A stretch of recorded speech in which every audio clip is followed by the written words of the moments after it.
अल्हम्दुलिल्लाहि रब्बिल आलमीन वस्सलातु वस्सलामु अला सय्यिदिल अंबिया'i वल मुरसलीन अम्मा बअद फ़अऊज़ु बिल्लाहि मिनश शैतानिर रजीम बिस्मिल्लाहिर रहमानिर रहीम अस्सलातु वस्सलामु अलैका या रसूलल्लाह अस्सलातु वस्सलामु अलैका या हबीबल्लाह अस्सलातु वस्सलामु अलैका या नबियल्लाह व अला आलिका व अस्हाबिका या नूरल्लाह। नबी करीम रऊफ़ुर रहीम सल्लल्लाहु तआला अलैहि व आलिहि वसल्लम का फरमाने आलिशान है, जो बंदा दिन भर में मुझ पर 50 मरतबा दुरूद पाक पढ़ता है, मैं कल बरोज़े क़यामत उसके साथ मुसाफ़हा फरमाऊँगा। सल्लू अलल हबीब सल्लल्लाहु तआला अला मुहम्मद सल्लल्लाहु तआला अलैहि व आलिहि वसल्लम। मीठे मीठे इस्लामी भाइयों और सोशल मीडिया के नाज़रीन, आज हम एक मरतबा फिर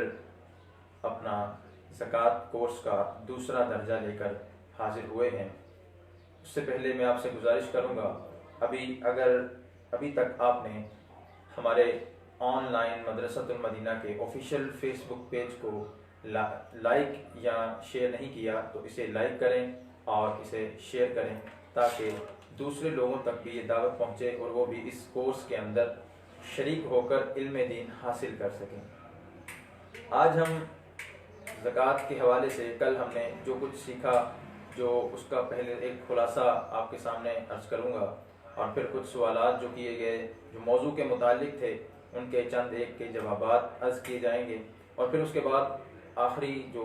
40-45 जितना हमें वक्त मिलेगा उसके अंदर इंशाअल्लाह अज़्ज़ा वजल हम अपना बकिया जो इसके मसाइल हैं, ज़कात के मसाइल और दीगर जो ज़कात के हवाले से अहम मालूमात है, वो हम सीखने की सादत हासिल करेंगे। आइए दर्जा शुरू करने से पहले अच्छी अच्छी नीयतें कर लेते हैं कि अल्लाह अज़्ज़ा वजल की रिज़ा हासिल करने और इल्म दीन सीखने की नीयत से हम इस सिलसिले में, इस सेगमेंट में शामिल रहेंगे और अव्वल ताख़िर इसमें शिरकत करेंगे और तवज्जो के साथ इल्म दीन हासिल करने की नीयत से यहाँ पर तशरीफ़ रखेंगे, इसके सामने बैठेंगे, इसको देखेंगे और इसे दूसरों तक शेयर करके, दूसरों तक पहुँचाकर नेकी की दावत को आम करने के सिलसिले में हम भी अपना हिस्सा मिलाएंगे। अल्लाह तबारक व तआला हमें इन मसाइल पर अमल करने की तौफीक अता फरमाए। सबसे पहले जो कल हमने पढ़ा उसका कुछ खुलासा और लुब-ए-लुबाब अर्ज़ करता हूँ। कल हमने चंद एक चीज़ें पढ़ी, जिसमें से पहले हमने इस बात को पढ़ा कि ज़कात को अदा करने का क्या हुक्म है, ज़कात फ़र्ज़ होती है, और फिर हमने ये सीखा कि ज़कात अगर अदा ना की जाए तो उसके क्या नुकसानात हैं और उसके क्या अज़ाबात और वईदात कुरान मजीद के अंदर या नबी करीम अलैहिस्सलातु वस्सलाम के इरशादात के अंदर क्या वईदात उसकी बयान की गई हैं। फिर हमने कुछ ज़कात की अक़साम के बारे में पढ़ा कि ज़कात की कितनी अक़साम हैं और ज़कात कब जो है वो वाजिब होती है, कब फ़र्ज़ होती है और ज़कात किस पर फ़र्ज़ होती है। उसकी चंद हमने शराइत भी पढ़ी और शराइत में 6 शर्तें बयान की गई। निसाब का मालिक होना, निसाब का नामी होना, निसाब उसके कब्ज़े में होना, निसाब उसका जो है वो हाजत असलिया से, और उसकी जो हाजत असलिया यानी ज़रूरियात ज़िंदगी से ज़ायद होना, और निसाब दैन से फारिग होना, और आखिरी हमने ये पढ़ी थी कि निसाब पर साल का गुजर जाना। इसके साथ ही साथ हमने फिर इनकी तफसील को पढ़ा। फिर माल हराम के हवाले से हमने कुछ सब जो है वो इल्म दीन हासिल किया कि माल हराम अगर है तो उस पर ज़कात होगी या नहीं, और अगर है तो अगर माल ज़कात है, माल हराम है, तो उसको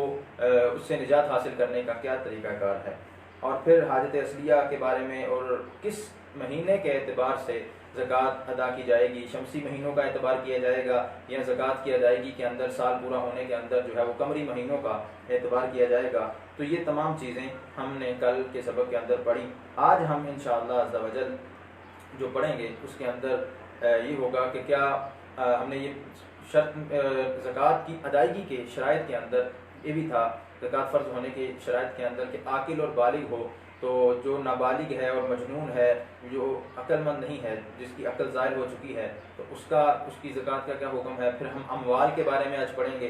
कि कौन कौन से अमवाल हैं जिन पर ज़कात होती है। सोने चांदी पर ज़कात है तो उसका क्या अंदाज़ है, उसका हिसाब कैसे लगाया जाएगा। माल तिजारत है तो उस पर ज़कात का हिसाब कैसे लगाया जाएगा। इसके अलावा निसाब से जो ज़ायद जो रकम होती है, एक तो निसाब की रकम है, एक निसाब से ज़ायद रकम है, उस पर ज़कात का क्या हुक्म होगा। तो ये इंशाअल्लाह हम आज के सबक के अंदर, आज के दर्जे के अंदर हम सीखेंगे। फिर आपसे गुजारिश करूँगा मीठे और प्यारे इस्लामी भाइयों, आप अगर अभी तक आपने हमारे इस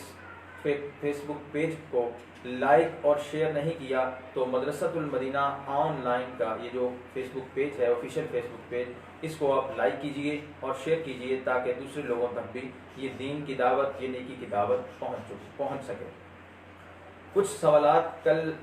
हमारी सिलसिले के अंदर जो है वो सिलसिले का अंदर पेश किए गए थे, कुछ बयान किए गए थे। तो कुछ सवालात ऐसे थे कि जो जिनका ताल्लुक हमारे सिलसिले के साथ नहीं था, वो किसी और अंदाज से बयान किए गए, यानी कि वो सिलसिले से हटकर जो है वो बयान किए गए थे। तो उसका हम जवाब अर्ज़ नहीं करेंगे, क्योंकि वही सवालात जो हमारे मौजू के रिलेटेड होंगे उन्हीं का जवाब जो है वो बयान किया जाएगा। तो एक सवाल ये किया गया कि निसाब दैन से फारिग हो, इससे क्या मुराद है। तो निसाब दैन से फारिग हो, इससे मुराद ये है कि अगर बंदा जो साहिब निसाब हुआ है, जिसके पास निसाब के मुताबिक रकम पहुंच चुकी है, तो उसके लिए ये ज़रूरी है कि उसका जो निसाब है वो दैन से फारिग हो। यानी दैन से फारिग होने से मुराद ये है कि वो जो उसके ऊपर किसी का कर्ज ना हो। और निसाब जो है वो दैन, अगर मतलब मिसाल के तौर पर उसने किसी शख्स के पैसे देने हैं या किसी की जो है वो उसने कोई माल देना है और उस पर कर्ज की सूरत है, या कोई जुर्माना उसके ऊपर है, माली जुर्माना, वो जो इस्लाम की तरफ से जो है वो किसी वजह से उस पर ज़रूरी होता है, तो उसको जो है वो उसने अदा करना है। और अगर वो माल के बाद जो है वो जुर्माना अदा कर देता है तो फिर उसके पास उतना निसाब नहीं बचता, तो इस सूरत में उस पर ज़कात फ़र्ज़ नहीं होगी। तो निसाब दैन से फारिग होने से मुराद यही है कि उस पर किसी किस्म का ऐसा कर्ज़ ना हो कि अगर वो कर्ज़ को अदा करे तो उसके पास पीछे निसाब ना बचे। एक सवाल ये किया गया था कि 7 तोले से कम पर जो है वो निसाब जो है उस पर ज़कात होगी या नहीं। तो इस हवाले से अर्ज़ ये है कि अगर तो सिर्फ़ किसी के पास सोना है, ना चांदी है, ना दीगर जो है वो ज़रूरियात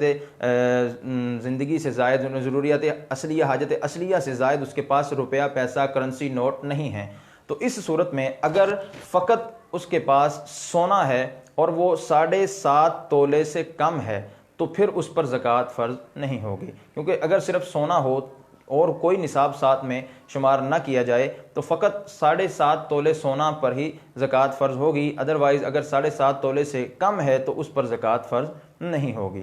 एक सवाल ये किया था कि अगर किसी ने ज़मीन या जायदाद बेचने की नीयत से, ख़रीदो फ़रोख्त करने की यानी कारोबार की नीयत से नहीं ख़रीदी बल्कि अपने इस्तेमाल के लिए ख़रीदी, या इस नीयत से ख़रीदी कि जब पड़ी रहेगी तो जो है वो काम आएगी, तो इस सूरत में हुक्म यह है, अगर तो कोई भी ज़मीन जायदाद किसी ने ख़रीदो फ़रोख्त करने के लिए, तिजारत करने के लिए ख़रीदी कि आज मैं इसको ख़रीदूँगा,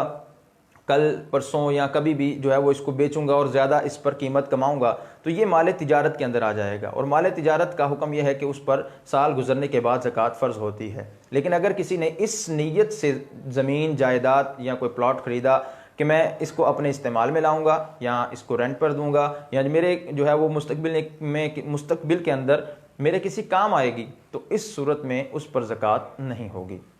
सोना और चांदी की ज़कात के हवाले से एक सवाल था कि इनका निसाब क्या है। सोना और चांदी का निसाब जो है वो सोना और चांदी की ज़कात का जो निसाब है वो पहले भी अर्ज़ कर दिया गया कि अगर सिर्फ़ और सिर्फ सोना है तो उसकी जो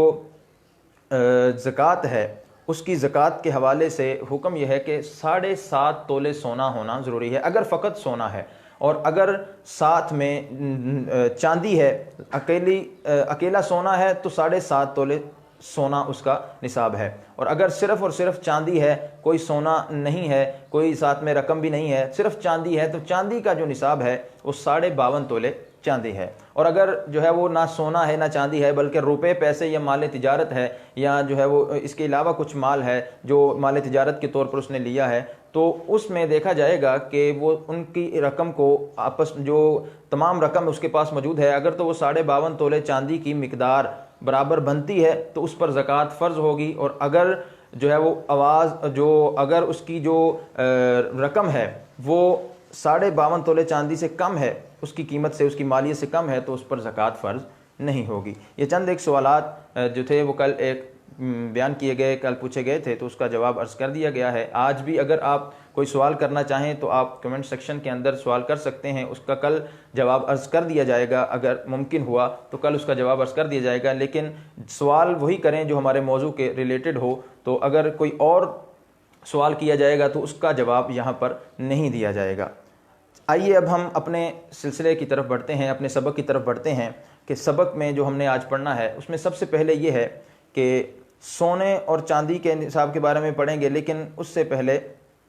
कि अगर कल हमने जो आखिरी हमारा जो सबक था वो ये था कि अगर दौरान साल निसाब कम हो जाता है, अगर दौरान साल निसाब के अंदर कुछ कमी हो जाती है या कुछ इजाफा हो जाता है तो उसका क्या हुक्म है। वो हमने ये पढ़ा था कि अगर दौरान साल निसाब के अंदर कुछ कमी वाक़ई हो जाती है, लेकिन शुरू साल के अंदर और जब साल का आखिर हुआ तो उसके पास फिर निसाब की उतनी ही मिकदार मौजूद है, यानी वो साहिब निसाब है। फ़र्ज़ करें कि 12 रबीउल अव्वल की 12 तारीख को एक बंदा साहिब निसाब हुआ, उसके पास कुछ रुपए पैसे आए,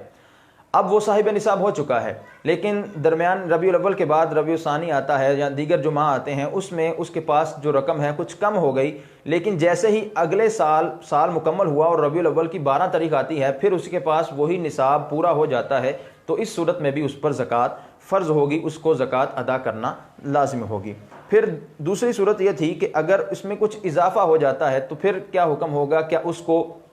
अलग से उसका साल शुमार किया जाएगा या उसमें उसी रकम के मुताबिक जो है वो उस पर ज़कात होगी। तो इसका हुक्म ये है, इसका हमने कल ये पढ़ा था कि अगर किसी के पास जो माल है वो शुरू साल में जितना था और दरमियाने साल में उसके अंदर कुछ इजाफा हो गया, उसके अंदर कुछ जो है वो कुछ,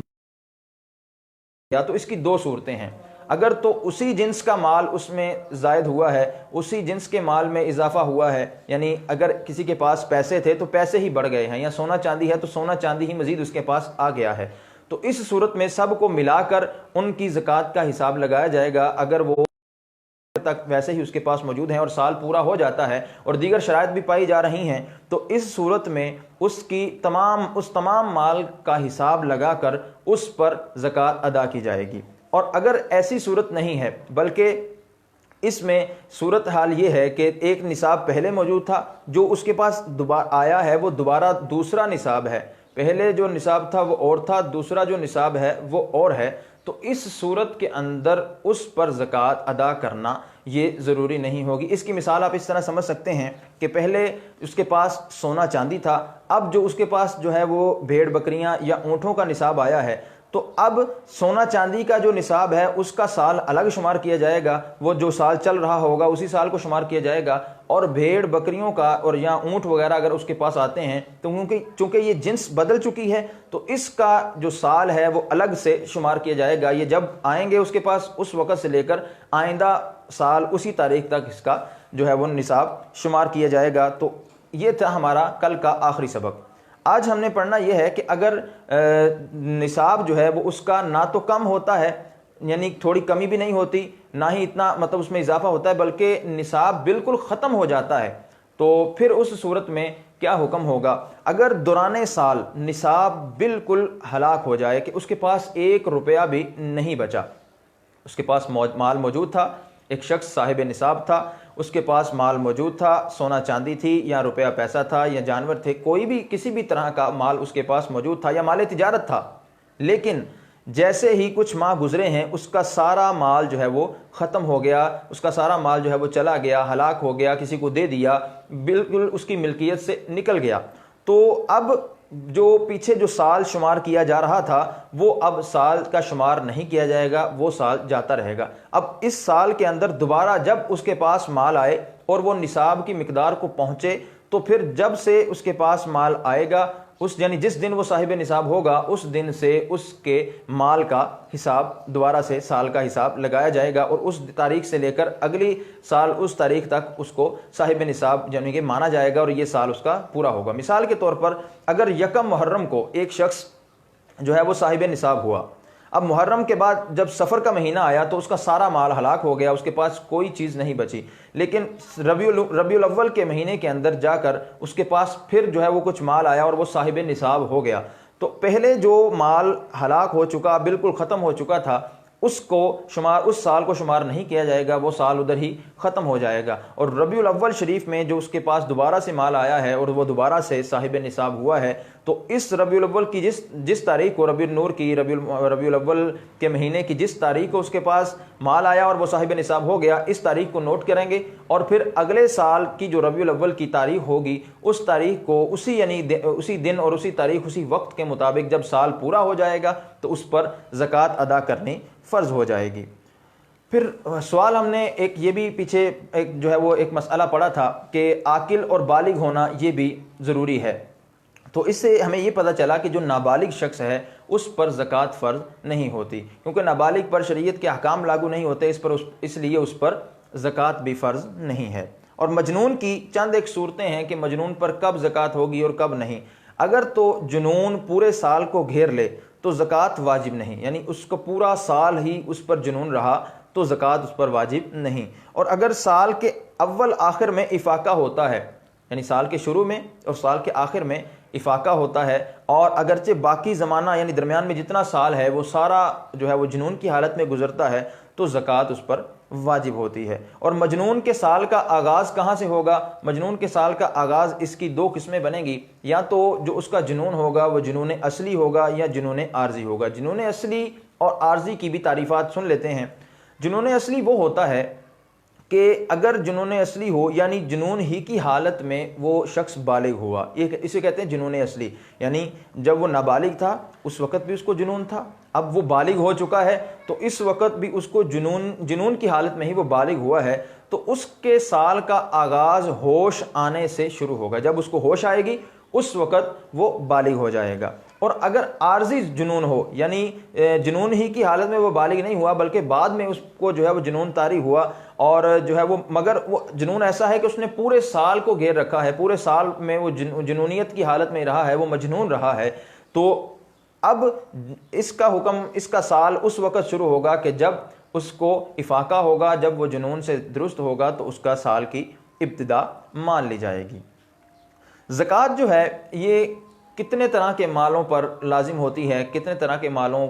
पर ज़कात जो है वो अदा की जाती है। पीछे भी हमने पढ़ा था कि माल नामी होता है। माल नामी में 2-3 तरह के माल हमने पढ़े थे कि माल तिजारत है, इसी तरह जो है वो जानवर हैं जो चराई के लिए चल फिर कर अपना गुजर बसर करते हैं, मतलब चर के गुजारा करते हैं, और सोना चांदी, 3 चीज़ें, यानी सोना चांदी, उसके साथ करेंसी नोट, और दूसरी है माल तिजारत, और तीसरा है साइमा जानवर। साइमा जानवर उनको कहते हैं कि जो चराई के जानवर होते हैं, जिनको सारा साल जो है वो चारा नहीं डाला जाता, बल्कि चारा लाकर डाला नहीं जाता, बल्कि वो जंगलात के अंदर या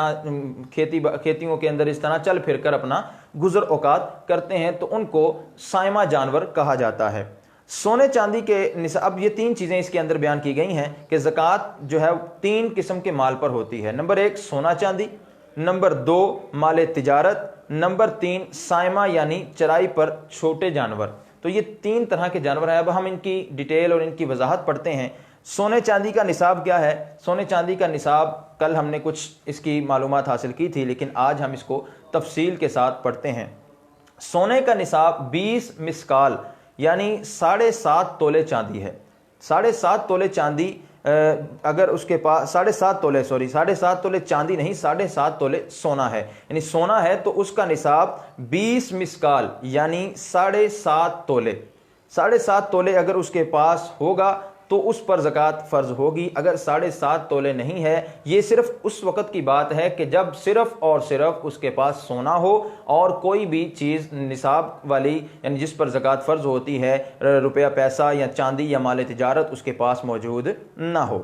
अच्छा, ये तो था सोने का निसाब। अगर चांदी उसके पास मौजूद है तो चांदी का निसाब ये होगा कि चांदी का निसाब 200 दिरहम यानी 52.5 तोले चांदी है। अगर किसी के पास फ़कत चांदी है, कोई और माल उसके पास मौजूद नहीं है, तो 52.5 तोले चांदी जब तक उसके पास नहीं होगी उस पर ज़कात फ़र्ज नहीं होगी। अल्लाह अज़्ज़ व जल के प्यारे हबीब अलैहिस्सलातु वस्सलाम ने इरशाद फरमाया कि जब तुम्हारे पास 200 दिरहम हो जाएं तो उन पर साल भी गुजर जाए, तो फरमाया उन पर 5 दिरहम हैं, यानी उन पर 5 दिरहम ज़कात है। और सोने में तुम पर कुछ नहीं यहाँ तक कि 20 दिनार हो जाएं, यानी जब सोने के 20 दिनार हो जाएं, 20 मिसकाल हो जाएं, तो फिर यानी तुम जब तो ये दूसरी अगर इसको जो है वो तोले के एतबार से देखा जाए तो 20 दिनार जो है वो 7.5 तोले सोना बनता है। और जो 200 दिरहम है अगर इनको तोले के एतबार से देखा जाए तो ये 52.5 तोले चांदी बनती है। तो नबी पाक अलैहिस्सलाम ने इरशाद फरमाया कि यहाँ तक कि 20 दिनार हो जाएं कि जब तुम्हारे पास 20 दिनार हो जाएंगे और उन पर साल गुजर जाए तो उस पर निस्फ दिनार ज़कात देना ये ज़रूरी है, यानी 40वां हिस्सा ज़कात देना ज़रूरी है। अब सवाल यह है कि ज़कात अदा की जाती है तो ज़कात कितनी फ़र्ज़ है। ज़कात फ़र्ज़ हो चुकी, उसके मामलात हमें पता चल गए, हमने ये भी सीख लिया कि ज़कात की तारीफ़ क्या है, ज़कात किसे कहते हैं। लेकिन ये बात मालूम होनी चाहिए कि ज़कात जो है वो कितनी अदा करना ज़रूरी है। एक माल है उसमें से कितने फ़ीसद हम ज़कात अदा करेंगे। तो निसाब जो एक बंदे के पास मौजूद है वो सोना चांदी की सूरत में हो, वो रुपया पैसा की सूरत में हो, वो दीगर माल हो जैसे माल तिजारत हो, या जो है वो इसके जो जानवर हों उनके एतबार से, तो निसाब का 40वां हिस्सा, निसाब का ये जहन में रखिए, निसाब का 40वां हिस्सा यानी 2.5% ज़कात अदा करनी उस पर फ़र्ज़ होगी और वो बतौर ज़कात अपने माल से निकालना ये ज़रूरी है। 2.5% ज़कात देना ये ज़रूरी है। इसको 40वां हिस्सा कहा जाता है। इसको आसान अल्फाज के अंदर आप इस तरह समझ सकते हैं कि अगर एक बंदे के पास कोई माल है तो हम उसके 40 हिस्से करेंगे, यानी जितना माल होगा उसके हम 40 हिस्से करेंगे, और जो 40वां हिस्सा होगा उसको अल्लाह रब्बुल इज़्ज़त की राह में किसी फ़कीर को देना ये ज़रूरी है, किसी फ़कीर शरई को देना कि जो ना तो हाशमी हो ना हाशमी का आज़ाद करदा ग़ुलाम हो। इसकी शराइत हमने कल पढ़ी थी, मज़ीद डिटेल इंशाअल्लाह अगले असबाक के अंदर हम पढ़ेंगे। अब एक मसला इसमें यह भी है कि निसाब से अगर किसी के पास जायद है, यानी एक तो है कि एक बंदा है उसके पास 7.5 तोले सोना है, दूसरा है या उसके पास 52 तोले चांदी है, लेकिन अगर 7.5 तोले से कुछ जायद रकम हो, कुछ जायद सोना हो, या 52 तोले चांदी से कुछ जायद चांदी हो, तो उस पर क्या हुक्म होगा, उसका निसाब का एतबार कैसे किया जाएगा, क्या उस सारे पर ज़कात होगी। तो इस हवाले से मसला ये है, इस हवाले से हुक्म ये है कि अगर किसी के पास थोड़ा सा माल निसाब से ज़ायद हो तो देखा जाएगा वो जो थोड़ा सा ज़ायद माल है क्या वो माल जो है वो निसाब के 5वें हिस्से को यानी खुमुस को पहुंचता है या नहीं। यानी तमाम का तमाम माल एक तरफ और उसका जो 5वां हिस्सा है, अगर ज़ायद माल 5वें हिस्से के बराबर है, मिसाल के तौर पर जो सोने का निसाब है ये 7.5 तोले सोना है, अगर इसको हम 5 पर तकसीम करते हैं तो 1.5, तो 1.5 जो आता है, तो अगर किसी के पास 7.5 तोले सोना के अलावा 1.5 तोला यानी 1.5 तोला सोना उसके पास मौजूद है, तो फिर इस खुमुस से भी जो है वो ज़कात अदा करनी लाजिम होगी, क्योंकि ये जायद है और इस जायद से भी अदा करनी जो है वो ज़कात अदा करनी ज़रूरी होगी। लेकिन अगर खुमुस से कम हो, यानी 5वें हिस्से से जो जायद है वो 5वां हिस्सा ना बने, निसाब का 5वां हिस्सा ना बने, मिसाल के तौर पर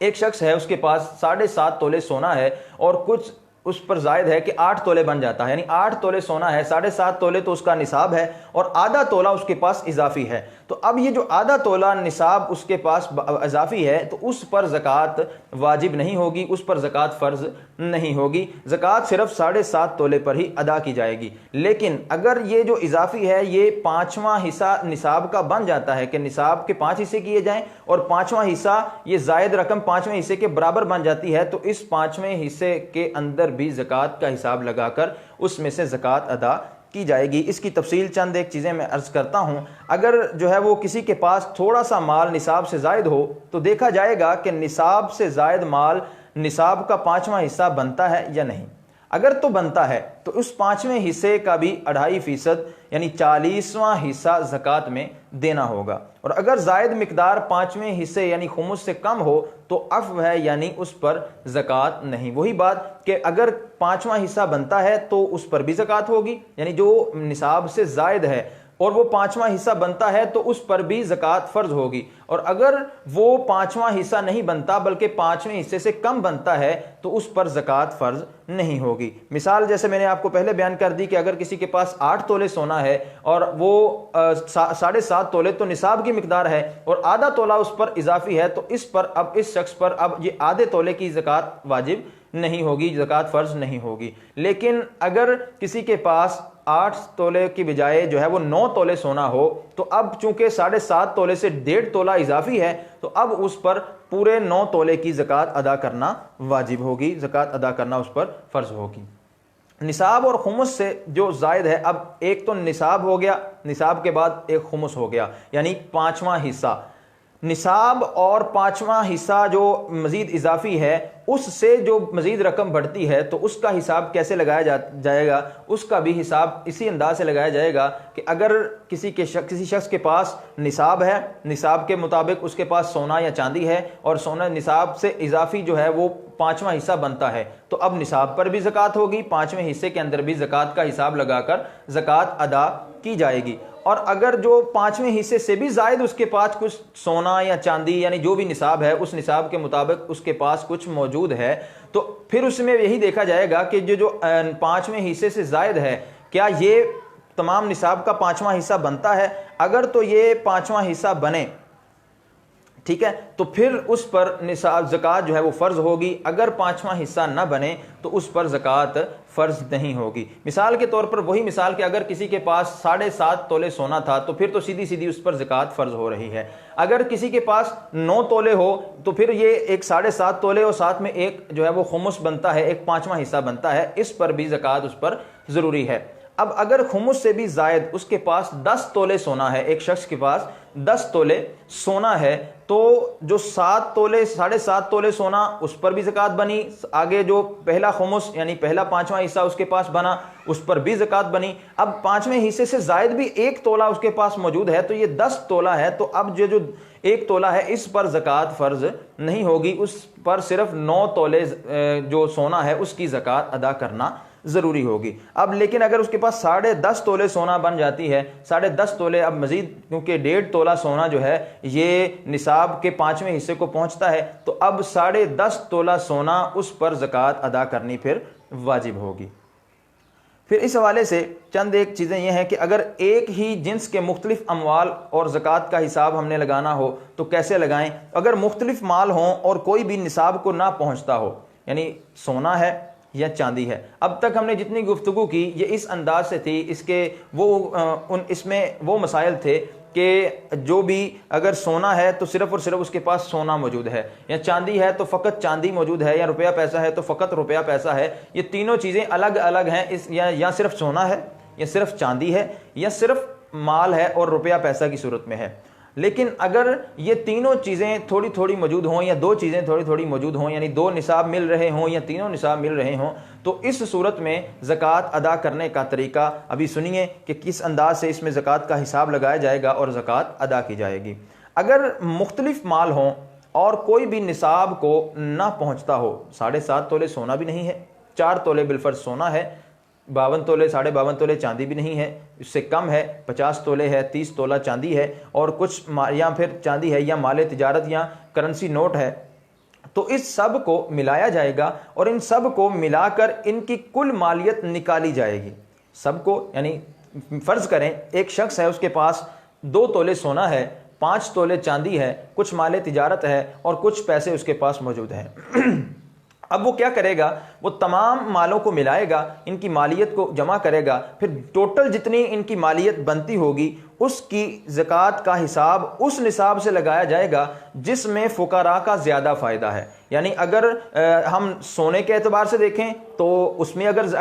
ज़कात ज़ायद बनती है तो फिर उस एतबार से ज़कात निकाली जाएगी, और अगर चांदी का एतबार करें कि चांदी के एतबार से ज़कात ज़्यादा बनती है, ज़ायद बनती है, तो फिर चांदी का एतबार किया जाएगा। तो इसमें देखा यह जाएगा कि क्योंकि चूँकि ज़कात फ़ुक़रा को दी जाती है और फ़ुक़रा को ज़कात देने में फ़ुक़रा का ख्याल किया जाएगा कि जिसमें फ़ुक़रा का ज़्यादा फ़ायदा है उस एतबार से ज़कात अदा की जाएगी। यानी सोने से ज़्यादा बनती हो रकम तो सोने के एतबार से निकाली जाएगी, और अगर चांदी में ज़्यादा बनती हो तो चांदी के एतबार से जो है वो ज़कात निकाली जाएगी। और अगर दोनों को शुमार करने के बाद यकसा सूरत बनती हो तो इससे हिसाब उस जो है वो निसाब से हिसाब लगाएंगे कि जिसकी ज़कात की अदायगी का रवाज ज़्यादा होगा। यानी अगर सोने की रकम भी उतनी ही बनती है, चांदी से अदा करें उसकी रकम भी उतनी ही बनती है, तो फिर हम ये करेंगे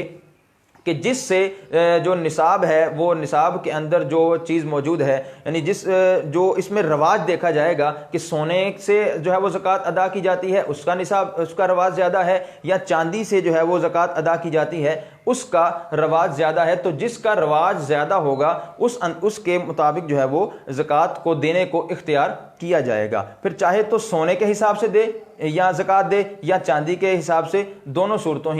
सूरतों को ही अपनाया जा सकता है। फतावा शामी में है कि निसाब को पहुंचाने वाली कीमत जम के लिए मुतय्यन होगी, दूसरे की नहीं, और दोनों से निसाब पूरा होता हो। जब एक का ज़्यादा रवाज हो तो जो ज़्यादा राइज हो उसी के हिसाब से कीमत लगाई जाएगी। यानी वही सिंपल इसका मतलब है कि अगर दोनों, पहले तो ये देखा जाएगा कि जिसमें फ़ुकरा का ज़्यादा फ़ायदा है उस एतबार से जो है वो उसके एतबार से ज़कात का हिसाब लगाया जाएगा, और अगर दोनों फ़ायदे के एतबार से यकसा हों तो जिसका ज़्यादा राइज है और उसका एतबार किया जाएगा। और अगर दोनों का रवाज भी यकसा हो, यानी अगर बिलफर्ज माल के एतबार से भी दोनों बराबर हैं और उनका रवाज भी यकसा है, लोग सोने के एतबार से भी ज़कात अदा करते हैं, चांदी के एतबार से भी ज़कात अदा करते हैं, तो फिर इसमें तीसरी सूरत यह है कि फिर अगर रवाज भी यकसा हो तो मालिक को इसका इख्तियार होगा कि वो चाहे तो ज़कात सोने के एतबार से अदा कर दे, चाहे तो ज़कात जो है वो चांदी के एतबार से अदा कर दे। मालिक को, जो ज़कात अदा करने वाला है, उसको इस बात का इख्तियार है। पहली, हर एक माल महज मुकम्मल निसाब पर मुश्तमिल होगा, इससे कुछ ज़ायद ना होगा। एक सूरत जो है वो अगर मुख्तलिफ माल हों और जो है वो इसमें 2-3 चीज़ें मिलती हों, यानी इसमें सोना भी है, इसमें चांदी भी है, इसमें माल तिजारत भी है और साथ में कुछ रुपया पैसा भी हैं, तो इन तमाम चीज़ों के अंदर हम ये देखेंगे, इसकी चंद एक सूरतें बनेगी। वो ये है कि एक महज माल मुकम्मल निसाब पर मुश्तमिल है, वो है कि इससे ना कुछ ज़ायद हो ना कुछ कम हो, यानी फ़कत उसके पास सोना है, मसलन 7.5 तोले सोना है और 52.5 तोले चांदी हो, या फिर 52.5 तोले चांदी हो, तो ऐसी सूरत में अगर मिलाना चाहें तो वो हिसाब लगाया जाएगा जिस पर ज़कात ज़्यादा बनती है। जैसे ऊपर मसला बयान कर दिया गया कि 7.5 तोले सोना और 52.5 तोले चांदी हो, तो ऐसी सूरत में जो है वो जो हिसाब लगाया जाएगा वो इस अंदाज से लगाया जाएगा कि जिस पर ज़कात ज़्यादा बनती है। और दूसरी सूरत यह है कि निसाब को पहुँचने के बाद तमाम अक़साम के माल की कुछ मिकदार अफ़्व है, यानी मुआफ़ शुदा मिकदार ज़ायद होगी, तो हर माल की महज उस ज़ायद मिकदार अफ़्व को आपस में मिलाकर उस निसाब के मुताबिक हिसाब लगाया जाएगा जिससे ज़कात ज़्यादा बने। मसलन इस मसले को ज़रा तवज्जो से सुनिए। एक तो ये बात हो गई कि अगर हर चीज़ का निसाब पूरा है, 7.5 तोले सोना है या 52.5 तोले चांदी है, तो अब ये दोनों चीज़ें ही बंदे के पास मौजूद हैं, तो इनमें से इनको आपस में मिलाया जाएगा और जिसके एतबार से फ़ुकरा को ज़्यादा फ़ायदा होगा उसके एतबार से ज़कात अदा कर दी जाएगी। दूसरी सूरत जो इसमें है कि 52.5 तोले चांदी से कुछ ज़ायद चांदी है या 7.5 तोले सोना से कुछ ज़ायद सोना उसके पास मौजूद है, तो अब हमने ऊपर मसला ये पढ़ा कि अगर तो ये जो ज़ायद है ये 5वां हिस्सा बनता है तो इस पर ज़कात होगी, और अगर जो है वो 5वां हिस्सा नहीं बनता तो वो माफ़ है, उस पर ज़कात नहीं होगी। अब अगर 7.5 तोले सोने के साथ 52 तोले चांदी है, लेकिन साथ में कुछ ज़ायद है, मिसाल के तौर पर 8 तोला सोना है और 52 तोले चांदी की बजाय 52.5 तोले चांदी की बजाय 53 तोले चांदी है, तो फिर अब इन दोनों की ये जो ज़ायद मिकदार है इनको, यानी 7.5 तोले सोना से आधा तोला ज़्यादा है, ये 8 तोला है, इसी तरह 52.5 तोले चांदी से आधा तोला चांदी जो है ये ज़ायद है, तो अब इन दोनों को मिलाया जाएगा और इन दोनों को मिलाकर आधा तोला मिलाकर मिकदार जो अफ़्व है, यानी जो ऊपर मिकदार थी इसको मिकदार अफ़्व कहते हैं, यानी कि ये मुआफ़ थी, अगर उसके साथ मिली हुई थी तो ये मुआफ़ थी, लेकिन अब इन दोनों को अलग अलग तौर पर मिलाया जाएगा और इन दोनों को मिलाकर हिसाब लगाया जाएगा। अगर तो ये निसाब की मिकदार को पहुँचें और दीगर शराइत भी पाई जाएँ तो फिर जो है वो इस पर ज़कात फ़र्ज़ होगी, और अगर अगर ये निसाब को ना पहुँचे, इनकी मालियत जो है वो 52.5 तोले चांदी की मिकदार की मालियत की मिकदार को ना पहुँचे, तो उस पर ज़कात फ़र्ज़ नहीं होगी। तीसरी सूरत निसाब को पहुँचने के तीसरी सूरत जो है वो ये है कि निसाब को पहुँचने के बाद एक माल की कुछ मिकदार अफ़्व है, यानी मुआफ़ शुदा जो माल है उसकी मिकदार जो है वो ज़ायद हो गई।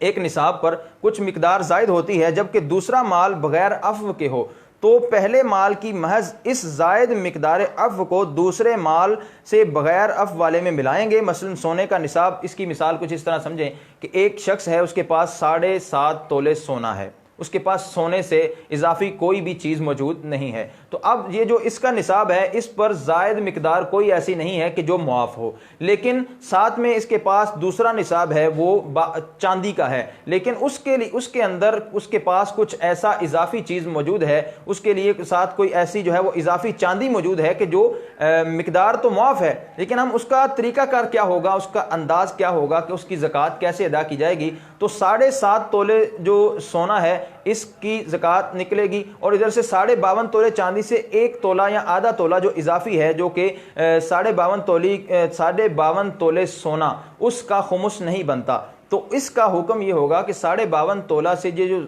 1 तोला या 1.5 तोला जायद है, उसको हम क्या करेंगे, ये जो 1.5 तोला जायद है इसको दूसरे निसाब यानी जो 7.5 तोले सोना है उसके साथ मिलाएंगे, और फिर मिलाने के बाद अगर इस पर जो है वो जो इसका निसाब है वो 52.5 तोले चांदी की मिकदार बने तो उस पर ज़कात फ़र्ज़ होगी, अदरवाइज़ इस पर ज़कात फ़र्ज़ नहीं होगी। यानी दोबारा सुन लीजिए कि अगर सोना है, एक बंदे के पास 7.5 तोले सोना है और इससे ज़ायद नहीं है, एक निसाब इसके पास ये है, दूसरा निसाब इसमें यह है कि जिसके अंदर कुछ जायद मिकदार अफ़्व की जायद मिकदार मौजूद है, यानी एक 52.5 तोले चांदी से जायद मिकदार उसके पास मौजूद है। 52.5 तोले चांदी से मुराद जो 52.5 तोले चांदी है इससे कुछ जायद है, वो है 1 तोला या आधा तोला। अगर 1 तोला या आधा तोला उसके पास इजाफी है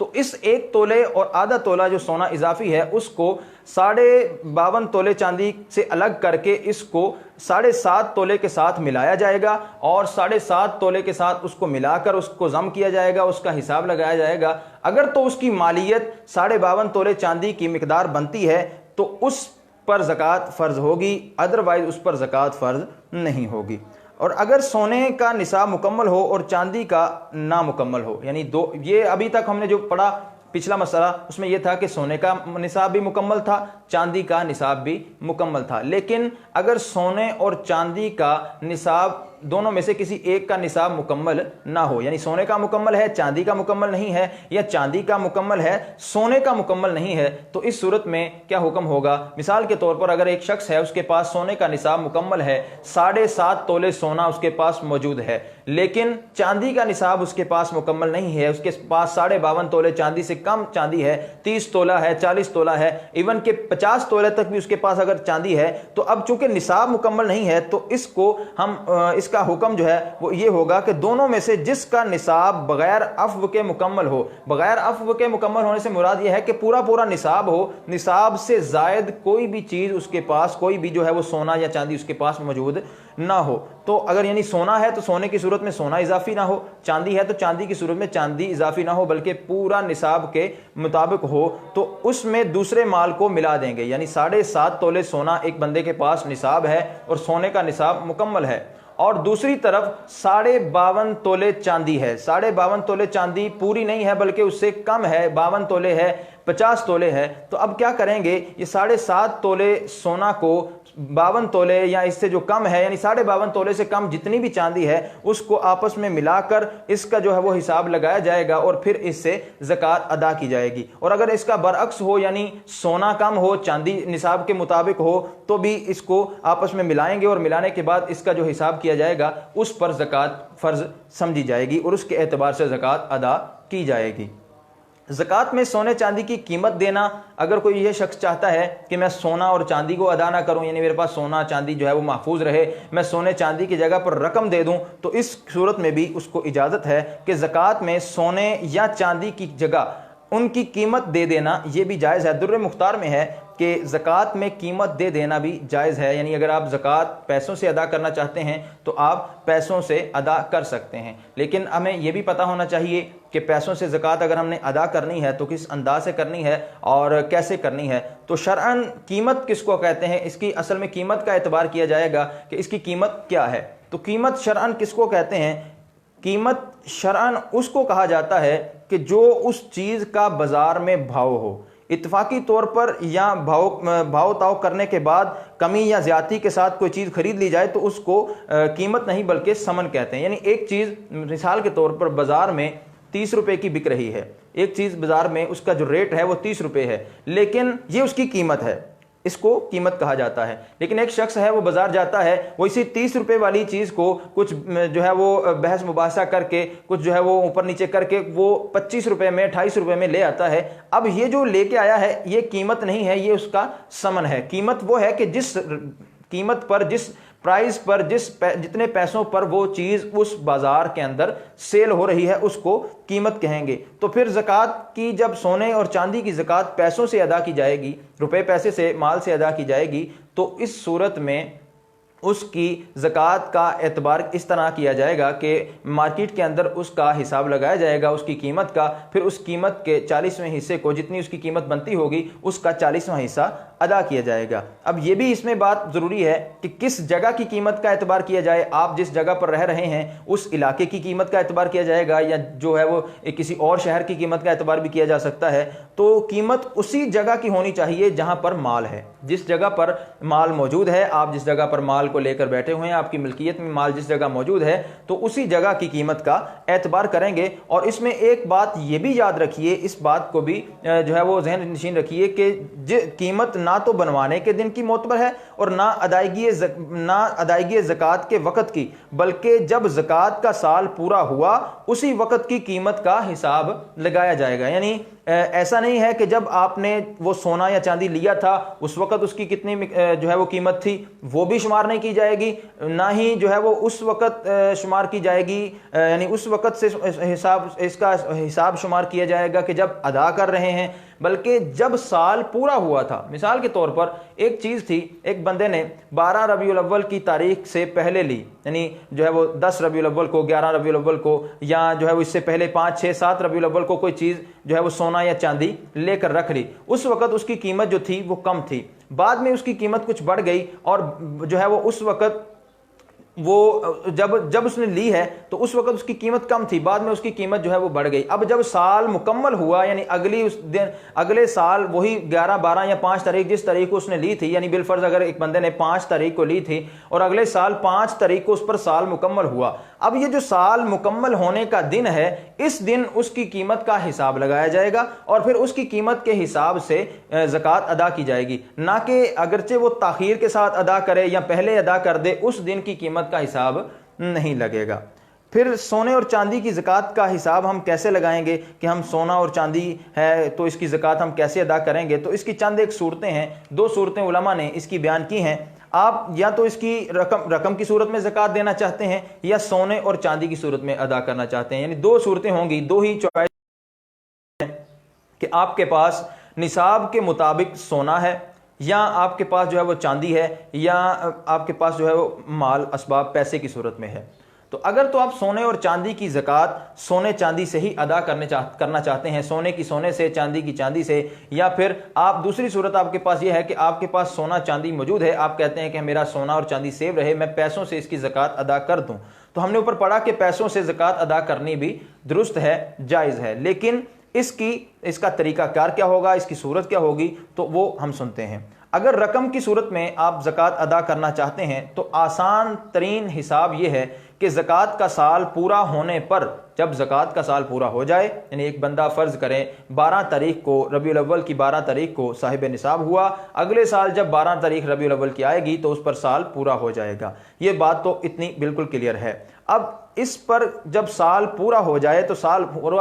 पूरा होने पर उस चीज़ की कीमत, यानी सोना है या चांदी है, उस चीज़ की कीमत को मालूम कर लें, फिर उसका 2.5% यानी हर 100 पर 2.5 रुपये बतौर ज़कात अदा कर दें। इस तरह चाहे थोड़ी रकम जायद चली जाए, लेकिन ज़कात मुकम्मल अदा होना यकीनी है, और जायद रकम जो है वो नफली सदका आपका शुमार हो जाएगी। यानी अगर इस एतबार से आप करेंगे कि हर 100 पर हर 2.5 रुपये आप जो है वो हिसाब लगाकर, यानी टोटल जितना बनता है उस एतबार से आप इसको अदा कर देंगे, तो कुछ ना कुछ रुपयों की सूरत में रकम जायद चली जाएगी, लेकिन उससे फ़ायदा हमारा ये होगा कि हमारी कन्फर्म ज़कात जो है वो अदा हो जाएगी, और जायद जो होगा वो भी सदका ही होगा, वो भी नफली सदका है, और नफली सदका करेंगे तो उसके भी अपने फ़ज़ाइल और बरक़ात हैं। दूसरी सूरत यह है कि आप रुपए पैसे से ज़कात अदा नहीं करना चाहते, बल्कि आप सोने की सोने से या चांदी की चांदी से ही ज़कात अदा करना चाहते हैं। तो अगर आप सोने की ज़कात सोने की सूरत में या चांदी की ज़कात चांदी की सूरत में देना चाहते हैं, तो उसका भी 40वां हिस्सा बतौर ज़कात देना होगा। और इसका हिसाब आप यूँ लगाएं कि अगर सुनार से इसकी मालूमात हासिल कर ली जाए, क्योंकि एक तोला तकरीबन 11 ग्राम 665 मिलीग्राम का होता है। तवज्जो से सुनिए, एक तोला इसके अंदर जो इसकी कैलकुलेशन होती है वो 11 ग्राम और 665 मिलीग्राम के बराबर होता है। लिहाजा 7.5 तोले की ज़कात 2.5% के एतबार से, यानी 2.5% के एतबार से, 40वें हिस्से के एतबार से तकरीबन 2 ग्राम 187 मिलीग्राम सोना बनती है। यानी अगर किसी के पास 7.5 तोला सोना है तो उसके ऊपर अगर वो सोने की ज़कात सोने से ही अदा करना चाहता है तो 2 ग्राम 187 मिलीग्राम सोना उस पर अदा करना ज़रूरी है। और अगर किसी के पास 52.5 तोले चांदी की ज़कात है और 2.5% उसका यानी 40वां हिस्सा जो है, तो वो तकरीबन 15 ग्राम 310 मिलीग्राम चांदी बनेगी। यानी अगर 52.5 तोले चांदी है तो ये जो तमाम हिसाब है ये आप किसी सुनार से लगवा सकते हैं। और अगर आपके पास निसाब से थोड़ी जायद सोना या चांदी हो तो आसानी इसी में है कि सोने की कुल मिकदार का 2.5% या चांदी की कुल मिकदार का 2.5% बतौर ज़कात अदा कर दिया जाए, कि इस तरह चाहे कुछ ना कुछ मिकदार जायद, इसमें भी कुछ ना कुछ मिकदार जो है वो जायद चली जाएगी, लेकिन आपकी ज़कात जो है वो अदा होना यकीनी हो जाएगा, और जो जायद होगा वो आपके नामा अमाल में सदका जारिया के तौर पर, सदक़े के तौर पर जो है वो लिख दिया जाएगा। यानी इस सूरत में इसकी मिसाल यह है कि अगर किसी के पास 7.5 तोले सोना से कुछ जायद है, यानी 8 तोले सोना है, तो अब उस पर ज़कात तो 7.5 तोले सोने की फ़र्ज़ है, लेकिन जो आधा तोला सोना है अगर वो उसका भी हिसाब लगाकर सारे की ज़कात अदा कर देता है तो 7.5 तोले सोने की ज़कात कन्फर्म तौर पर उसकी अदा हो जाएगी, उसमें भी कोई कमी कोताही नहीं रहेगी, और जो दीगर इजाफी चला जाएगा वो उसके लिए जो है वो सदक़े का बाइस बनेगा, और वो उसका नफली सदक़े के तौर पर चला जाएगा, जिसके बेशुमार फ़ज़ाइल और बरक़ात हैं। फिर बाद औक़ात ऐसा होता है कि किसी के पास सोना या चांदी मौजूद है, वो सोना और चांदी उसके पास इस हालत में है कि उसके अंदर कुछ ना कुछ खोट है, वो खालिस नहीं है। तो अगर कोई ऐसी सूरत हो कि सोना और चांदी खालिस ना हो बल्कि उसमें कुछ ना कुछ खोट मिला हो, उसके अंदर कुछ मिलावट हुई हो, तो इसकी चंद एक सूरतें बनेगी। सबसे पहली इसकी सूरत ये होगी कि सोना या चांदी खोट पर गालिब हो, यानी सोना और चांदी खोट पर गालिब होगा, खोट कम होगा, सोना या चांदी जो है वो ज्यादा होगा। तो इस सूरत में कुल सोना या चांदी करार पाएगा और कुल पर ज़कात वाजिब होगी, यानी जो ज्यादा होगा उसका हुक्म कहा जाएगा। अगर सोना ज्यादा है तो सारे का सारा सोना शुमार किया जाएगा, और अगर खोट गालिब है तो उसका हुक्म अलग है। यानी अगर खोट कम है, सोने का उसमें जो है वो मिकदार ज्यादा है, तो तमाम का तमाम जो है वो सोना शुमार किया जाएगा और उसी एतबार से उस पर ज़कात फ़र्ज या वाजिब होगी। और अगर खोट सोने चांदी के बराबर हो, खोट भी उतना ही है, आधा खोट है आधी चांदी है, तो इस सूरत में भी जो उस पर ज़कात होगी वो वाजिब होगी। तीसरी सूरत इसमें यह है कि अगर खोट गालिब हो तो सोना चांदी, और सोना चांदी जो है वो कम है, खोट गालिब है, सोना और चांदी उसमें कम है, तो इसकी दो सूरतें बनेंगी। पहली सूरत यह है कि इसमें सोना चांदी इतनी मिकदार में हो कि जुदा करें तो निसाब को पहुंच जाए, या वो निसाब को तो नहीं पहुंचता मगर इसके पास और माल है और रुपए पैसे हैं या माल तिजारत है, उससे मिलकर निसाब हो जाए, या वो समन में चलता है तो इसकी कीमत निसाब को पहुंचती है, तो इन सब सूरतों में ज़कात वाजिब होगी। दोबारा सुनिए, एक बंदा है, उसके पास कुछ सोना है, सोने की कोई चीज़ मौजूद है उसके पास, या औरत है उसके पास सोने की कोई चीज़ मौजूद है, और वो सोना या चांदी उसके पास ऐसा है कि जिसमें खोट गालिब है, ज़्यादा खोट है, तो उस पर ज़कात वाजिब होने की पहली सूरत यह है कि हम उसमें से खोट अलग करेंगे, सोना या चांदी अलग करेंगे। अब जो सोना और चांदी उसके अंदर मौजूद है, देखा जाएगा कि वो मिकदार निसाब पहुंचता है या निसाब की मिकदार को पहुंचता है। अगर सिर्फ सोना है तो 7.5 तोले की मिकदार को पहुंचता है, अगर सिर्फ चांदी है तो 52.5 तोले चांदी को पहुंचता है, या फिर उसके साथ कोई और माल अगर वो इनसे कम है, निसाब को तो नहीं पहुंच रहा लेकिन उसमें जो है वो कुछ साथ में और माल या उसके पास रुपया पैसा या माल तिजारत है, तो अब ये जो इजाफी जो सोना हमने उस खोट वाले हिस्से से निकाला है, इसको और माल को और जो रुपया पैसा है उसको जमा किया जाएगा। तो अगर ये निसाब की मिकदार को पहुंचे यानी निसाब के बराबर हो जाए तो इस सूरत में इस पर ज़कात फ़र्ज होगी, अदरवाइज इस पर ज़कात फ़र्ज नहीं होगी। और दूसरी सूरत इसमें यह है कि अगर इन सूरतों में कोई ना हो, यानी कि ना तो उसके पास जो है वो सोना जो खोट से अलग किया सोना है वो मिकदार निसाब को पहुंचता है, ना उसके पास साथ में कोई माल है कि जिसको मिलाकर निसाब के मुताबिक कर लिया जाए, तो इसमें अगर तिजारत की नीयत हो तो बशरायत तिजारत उसे माल तिजारत करार देंगे। और अगर इसकी कीमत निसाब और इसकी कीमत जो है वो निसाब की कदर हो खुद या औरों के साथ मिलकर तो ज़कात वाजिब है, वरना नहीं। यानी दूसरी सूरत इसमें यह होगी कि वो जो आप जिस खोट से जो सोना अलग किया है वो आपने तिजारत की गर्ज से लिया है या तिजारत की गर्ज से नहीं लिया। अगर तो आपने तिजारत की गर्ज से लिया है फिर भी बकिया तमाम शराइत का पाया जाना जरूरी है कि वो निसाब को भी पहुंचता हो, या अगर वो खुद निसाब को नहीं पहुंचता तो दीगर माल के साथ, दीगर रुपया पैसे के साथ उसको मिलाकर उसको जो है वो उसकी ज़कात अदा करनी फिर वाजिब हो जाएगी। और साथ मिलाकर अगर वो निसाब को पहुंचता है तो फिर ज़कात उसकी अदा करनी वाजिब होगी। अब एक सवाल लोग ये भी करते हैं कि क्या पहना हुआ जो जेवर होता है, जिस तरह हम जिसको इस्तेमाल करते हैं, तो लोग ये समझते हैं कि जो इस्तेमाल का जेवर है हम ये क्योंकि ज़रूरत है तो क्या इस पर भी ज़कात फ़र्ज होती है। तो इस हवाले से अल्लाह तबारक व तआला के प्यारे हबीब अलैहिस्सलातु वस्सलाम का इरशाद ये है, नबी करीम अलैहिस्सलातु वस्सलाम की खिदमत में एक औरत हाजिर हुई और उसके साथ उसकी बेटी थी, तो जिसके हाथ में मोटे सोने के कंगन पहने हुए थे। आप सल्लल्लाहु तआला अलैहि वसल्लम ने उस औरत से पूछा कि क्या तुम इनकी ज़कात अदा करती हो। उस औरत ने अर्ज की, जी नहीं। आपने इरशाद फरमाया, क्या तुम इस बात पर खुश हो कि क़यामत के दिन अल्लाह तबारक व तआला तुम्हें इन कंगनों के बदले आग के कंगन पहना दे। ये सुनते ही उसने कंगन रसूलुल्लाह सल्लल्लाहु तआला अलैहि वसल्लम के आगे डाल दिए और कहा, ये अल्लाह और उसके रसूल सल्लल्लाहु अलैहि वसल्लम के लिए है। यानी नबी करीम अलैहिस्सलाम ने पहने, इस हदीस से जो हमें मालूम होता है वो ये है कि पहने हुए जेवर जो होते हैं, ये जेवरात होते हैं, उन पर भी ज़कात की अदायगी को लाजिम किया है कि उन पर भी ज़कात फ़र्ज़ होती है। और पहनने जो जेवर पहनने के लिए होते हैं उस पर भी, वो सोने के हों या चांदी के हों, उन पर भी ज़कात अदा करना ज़रूरी है। और ये जिसकी मिल्कियत में होंगे वही इनकी ज़कात अदा करेगा।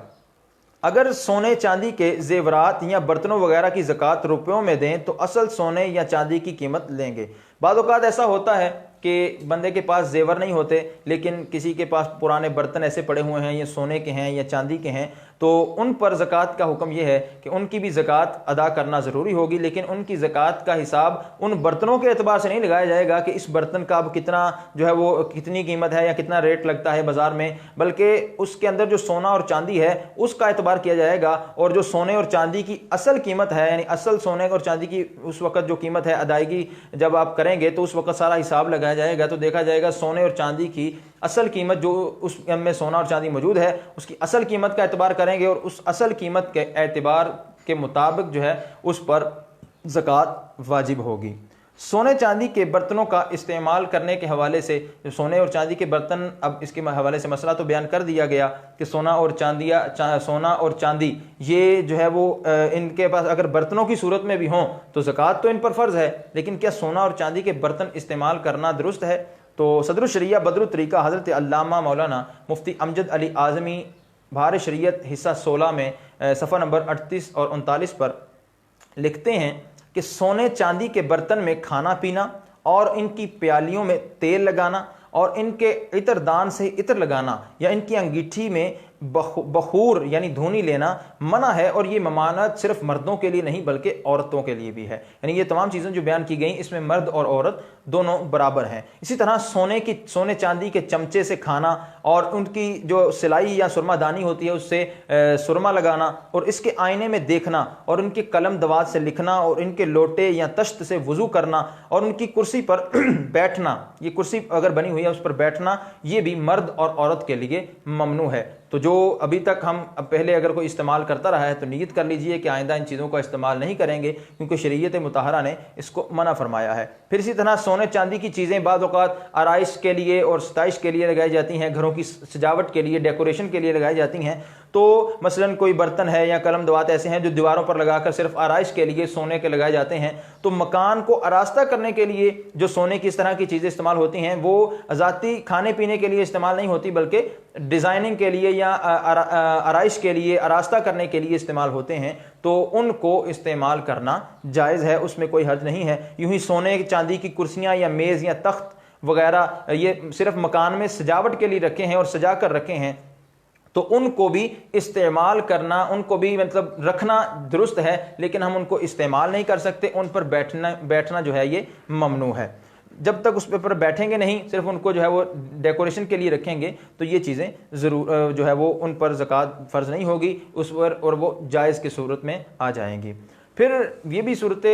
हाल इसमें बयान की जाती है कि जहेज़ होता है, उस पर जहेज़ के हवाले से क्या हुक्म है, जहेज़ की ज़कात अदा की जाएगी, अगर की जाएगी तो कौन इसकी ज़कात जो है वो अदा करेगा। तो जहेज़ चूँकि औरत की मिल्क होता है, लिहाजा फ़र्ज़ होने की सूरत में इसकी ज़कात भी औरत को देना होगी। यानी जहेज़ की चंद एक सूरतें उलमा ने बयान की हैं। या तो जहेज़ उस सूरत में होता है कि अगर अभी औरत के लिए जहेज़ बनाकर रखा है, लड़की के लिए, बेटी के लिए जहेज़ बनाकर रखा है, वो अभी उसकी मिल्क में नहीं किया गया, तो फिर जब तक जहेज़ के अंदर अगर सोना या चांदी है या माले तिजारत कोई उसको जो है वो जहेज़ में दिया है, तो फिर जब तक उसकी मिल्कियत में नहीं जाएगा उस वक़्त तक वो बाप की मिल्कियत में है या भाई की मिल्कियत में है, तो वो उस पर ज़कात अदा करेगा। लेकिन अगर जहेज़ जो है वो शादी जैसे होती है तो शादी के बाद जहेज़ औरत की मिल्कियत में कर दिया जाता है, तो अब इसमें जो सोना और चांदी यानी वो चीज़ें कि जिन पर ज़कात फ़र्ज़ होती है, अगर औरत की मिल्कियत में हैं और वो निसाब को पहुँचती हैं और दीगर शराइत भी साथ में पाई जाती हैं, तो अब इसकी ज़कात अदा करना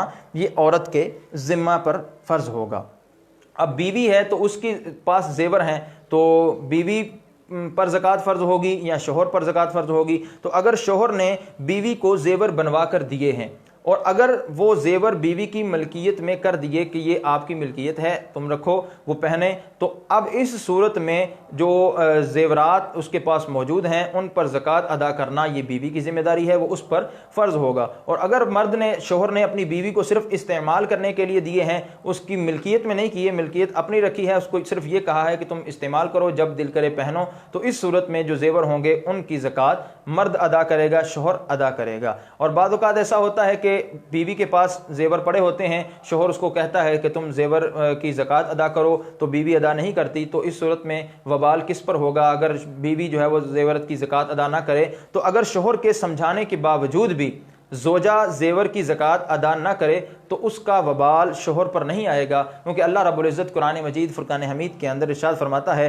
अल्लाह ताज़िरु वाज़िरतुन विज़रा उख़रा, कि कोई बोझ उठाने वाली जान दूसरी का बोझ नहीं उठाती। हाँ, इस पर मुनासिब अंदाज में समझाना लाजिम है कि प्यार मोहब्बत के साथ उसका जहन बनाए और उसको मसाइल सिखाए और उसको वाइदात सुनाए ताकि उसका ज़कात अदा करने के लिए जहन बने। फिर रहन के ज़रिए रहन रखे हुए जेवर की ज़कात जो है वो, अगर किसी ने कोई अपना जेवर है वो किसी के पास गिरवी रखवाया हुआ है, रहन रखा हुआ है, तो उसके ऊपर ज़कात का क्या हुक्म है। वो जेवर के जो रहन के तौर पर रखा हुआ है उस पर ज़कात नहीं होगी, ना रखने वाले पर ज़कात जो है वो फ़र्ज़ होगी, रहन रखने वाले पर ज़कात फ़र्ज़ होगी, और ना ही रखवाने वाले पर होगी, क्योंकि जो रखने वाला है उसकी मिल्कियत में नहीं है और निसाब का मिल्कियत में होना ये ज़रूरी है। और जो रखवाने वाले हैं उसके कब्जे में नहीं है, रखवाने वाले के कब्जे में नहीं है, रखने वाले की मिल्कियत में नहीं है, तो एक तरफ मिल्कियत नहीं पाई जा रही, दूसरी तरफ कब्जा नहीं पाया जा रहा, और कब्जा और मिल्कियत दोनों चीज़ों का होना ये ज़रूरी है। और जब रहन रखने वाला इस जेवर को वापस लेगा, ये मोस्ट इंपॉर्टेंट बात है कि जब रहन रखने वाला इस चीज़ को वापस लेगा तो उस वक़्त उस पर गुज़िश्ता सालों की ज़कात अदा करना वाजिब होगी। यानी जब वो ज़कात को लेगा तो उस पर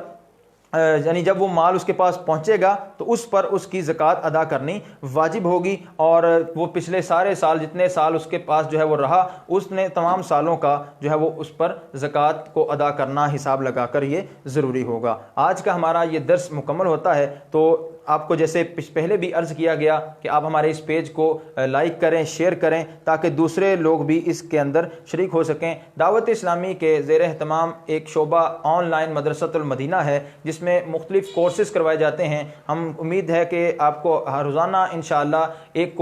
कोर्स का तारुफ़ करवाया करेंगे। तो कल भी एक कोर्स का तारुफ़ पेश किया गया था कि जो फ़ैज़ान तफसीर कोर्स था। आज इंशाअल्लाह हम सुन्नत निकाह कोर्स के बारे में आपसे कुछ अर्ज़ करेंगे। सुन्नत निकाह कोर्स ऑनलाइन मदरसतुल मदीना की तरफ से करवाया जाता है, और ये 30 दिन का कोर्स है। इसकी मुद्दत जो है वो 72 दिन है, और 30 मिनट का ये कोर्स होगा। इसका दुरानिया 30 मिनट है और मुद्दत 72 दिन है। 72 दिन के अंदर 1 माह का ये कोर्स है, और 30 मिनट इसकी क्लास का दुरानिया है। और इसमें हम क्या चीज़ें सीखेंगे, निकाह करना कब फ़र्ज़ है और किन औरतों से निकाह करना जायज़ है, इस तरह तलाक के तफसीली अहकाम और किन सूरतों में तलाक वाक़ हो जाती है, किन सूरतों में तलाक वाक़ नहीं होती, और ज़िंदगी गुजारने के सुनहरी उसूल इसके अंदर बयान किए जाएंगे। और फिर दोबारा सुन लीजिए, इसका जदवल जो है वो ये 30 मिनट का कोर्स है, और 1 माह का इसका जो है वो दुरानिया है। 1 माह के अंदर आप बहुत सारी चीज़ें सीख सकेंगे। तो आपसे गुजारिश करूँगा, आप मुख्तलिफ कोर्सेज़ में हिस्सा लीजिए और दीन इस्लाम की मुख्तलिफ बातें सीखने का जहन बनाइए, और मदरसतुल मदीना ऑनलाइन के ऑफिशियल फेसबुक पेज को लाइक करें, शेयर करें, ताकि हमारे ये जो मसाइल हैं ये बहुत सारे दोस्तों तक पहुँचें और वो भी इल्म दीन के इस ख़जाने को हासिल कर सकें। अल्लाह तबारक व तआला हमें अमल करने की तौफीक अता फरमाए। आमीन।